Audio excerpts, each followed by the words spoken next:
আসসালামু আলাইকুম প্রিয় দর্শক, কেমন আছেন সবাই? আশা করছি সবাই ভালো আছেন, সুস্থ আছেন। আজকে আমি আপনাদের সাথে যে টপিকটা নিয়ে আলোচনা করব সেটা হচ্ছে খুব কমন একটা টপিক, মানে খুব কমন একটা প্রশ্ন আমাকে অনেক রোগীরাই সবসময় করে থাকেন। সেটা হচ্ছে যে আসলে ওভারিতে তো বিভিন্ন ধরনের সিস্ট হয়। এর ভেতরে কোন সিস্টগুলো বেশি ক্ষতিকর বা কোন সিস্টগুলো কম ক্ষতিকর, বেশি ক্ষতি করে না, নিরীহ বা ইনোসেন্ট সিস্ট বলা হয় যেগুলোকে। তো সিস্ট হলেই অনেকে আতঙ্কিত হয়ে পড়েন, ভয় পান। হ্যাঁ? কিন্তু আসলে সব ধরনের সিস্ট আ ক্ষতি করে না। আবার দেখা যায় যে অনেক সময় ক্ষতিকর সিস্ট থাকলে অনেকে সেটাকে সিম্পল ভাবে নেন। সেটাও নেওয়া উচিত না। কারণ অনেক ধরনের সিস্ট অনেক বড় ধরনের ক্ষতিও করতে পারে। হ্যাঁ? তো এখন আমি খুব শর্টে আপনাদেরকে এবং খুব সহজভাবে বোঝানোর চেষ্টা করব যে কোন ধরনের সিস্টগুলো বেশি ক্ষতিকর এবং কোন ধরনের সিস্টগুলো কম ক্ষতিকর বা কম ক্ষতি করে বা জটিলতা কম। ঠিক আছে? তো ওভারিতে যে ধরনের সিস্ট হয়, প্রথমে আমরা জেনে নেই যে কম ক্ষতিকর সিস্টগুলো সম্পর্কে আমরা জেনে নিচ্ছি। তো কম ক্ষতিকরের সিস্টের মধ্যে হচ্ছে এই ১ম যেটা আসে সেটা হচ্ছে ওভারিতে যে সিম্পল সিস্ট হয় এক ধরনের, যেটাকে বলা হয় ওভারিয়ান সিম্পল সিস্ট। তো এই সিস্টগুলো সাধারণত আ নিজেই ২-৩ মাস পরে চলে যায়। যদি একটু বেশি বড় হয় সাইজে, তাহলে হয়তো সার্জারির প্রয়োজন হতে পারে। বেশিরভাগ ক্ষেত্রেই চলে যায়, মেডিসিনের মাধ্যমে চলে যায়। তো এই সিস্টগুলো আসলে ভয়ের কোনো কারণ নেই। তেমন কোনো ক্ষতি বা জটিলতার সৃষ্টি করে না। ২ নাম্বার সিস্ট হচ্ছে আ এক ধরনের ফলিকুলার বা ফাংশনাল সিস্ট বলে।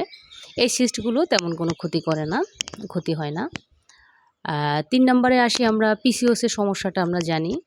পলিসিস্টিক ওভারি যেটাকে বলা হয়, পিসিওএস।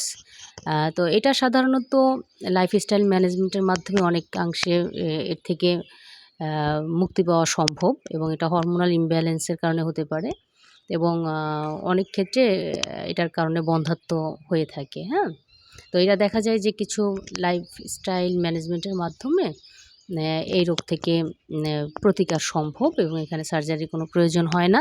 এটা নিয়ে অতিরিক্ত দুশ্চিন্তারও কোনো প্রয়োজন নাই।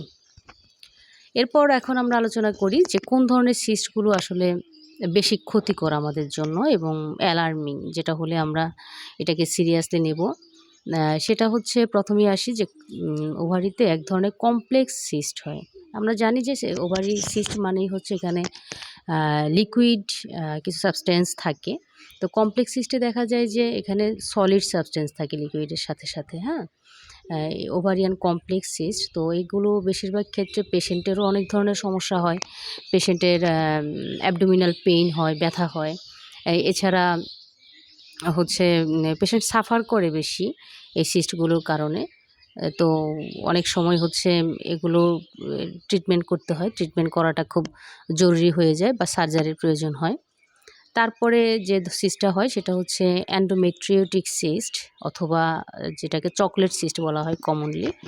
তো এই চকোলেট সিস্টটা বা মেট্রিওটিক সিস্টটা মানে হচ্ছে আসলে জরায়ুর এন্ডোমেট্রিয়ামের কিছু অংশ হচ্ছে এই ওভারিতে চলে আসে। এই কারণেই মূলত অ্যা চকোলেট সিস্টটা, এটাকে এন্ডোমেট্রিওটিক সিস্ট বলা হয় বা চকোলেট সিস্ট বলা হয়। তো এই সিস্টে যে সাধারণ সমস্যাটা হয় রোগীদের ক্ষেত্রে, যে প্রচণ্ড ব্যথা থাকে এবং মাসিকের সময় প্রচণ্ড ব্যথা হয়, তলপেটে ব্যথা হয় এবং অনেকাংশে হচ্ছে বন্ধ্যাত্বের একটা কারণ হতে পারে যে চকোলেট সিস্ট। তো সেক্ষেত্রে এটার সঠিক ট্রিটমেন্ট অবশ্যই প্রয়োজন এবং হোমিওপ্যাথিতে এর ভালো ট্রিটমেন্টও আছে।